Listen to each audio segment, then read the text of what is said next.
5 ऐसे skin science जो कि तुम्हारी बॉडी तुम्हें चीख चीख के दिखाती है जब तुम्हें डायबिटीज यानी शुगर होने वाली होती है।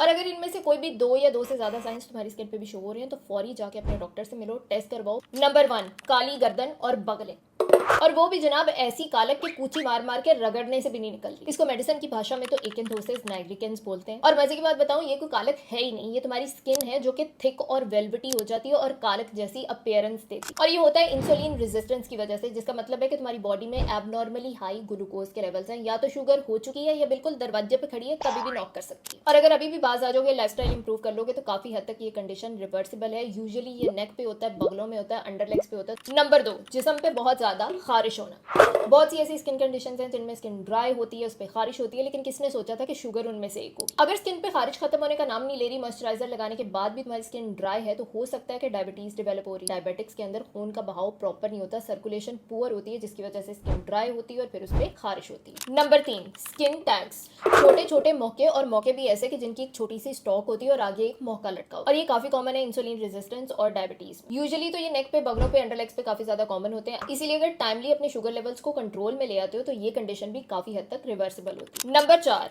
एक्नी। अब चौथे मोहल्ले एक्नी कहां से आ गई? देखो भाई, कहानी शुरू होती है मोटापे से। अगर वजन ज्यादा होगा तो इंसुलिन रेजिस्टेंस यानी शुगर होगी, यहाँ तक तो हम सबको पता है। लेकिन साथ ही साथ मोटापा यानी फैट सेल्स तुम्हारी बॉडी में एंड्रोजेंस यानी मेल हार्मोन्स बनाने लग जाते हैं। हाँ जी, अगर फीमेल हो तब भी। और अब अगर फीमेल बॉडी में मेल हार्मोन्स आ जाएंगे तो एक्नी तो छोड़ो, मुंह पे दाढ़ी भी निकलने लग जाएगी, छाती पे भी बाल आने लग जाएंगे, पीरियड्स डिस्टर्ब हो जाएंगे और सर पे जहां बाल होने चाहिए वहां से गिर जाएंगे। चलो जी, पै गया काम। और इस सारे गुड़ गोबर को हम बोलेंगे पीसीओएस यानी पॉलीसिस्टिक ओवेरियन सिंड्रोम, जो कि गंदे रिश्तेदार की तरह एक दफा घर में घुस जाए तो जाने का नाम नहीं लेता। इसीलिए बहनों, खुदा का वास्ता है, अभी भी अपना मोटापा कंट्रोल में ले आओ, जिंदगी आसान हो जाए। और नंबर 5 पे आता है बालों का गिरना, जिसको एंड्रोजेनेटिक एलोपेशिया भी बोलते हैं, यानी मेल पैटर्न बाल्डनेस। जिस तरह आदमियों में एम पैटर्न में बाल गिरते हैं, इसी तरह से फीमेल्स में गिरने लग जाते हैं। और ये भी तुम्हारी बॉडी में एक्सेस एंड्रोजेंस यानी मेल हार्मोन्स की वजह से होता है, जो कि अगेन मोटापा और इंसुलिन रेजिस्टेंस और शुगर के साथ एसोसिएटेड है। इसीलिए अपनी हर वीडियो में चीख चीख कर मेरा गला बैठ गया कि अपनी शुगर को कंट्रोल में ले आओ, ये जो गंदी मंदी बाहर की तली हुई चीजें खाते हो इनको बंद कर दो। और आखिर ऐसी कौन सी आग लगी हुई है जो कि ये फंटा और मजेंटा और कोका कोला के बिना बुझ नहीं सकती? जितना हो सके फिजिकली एक्टिव रहो, एक्सरसाइज करो, स्पेशली फीमेल्स। और अगर हफ्ते में 3 से 4 मरतबा जिम चली जाओ, पर डे 30 to 40 मिनट्स का वर्कआउट अपनी रूटीन में ऐड कर लोगी तो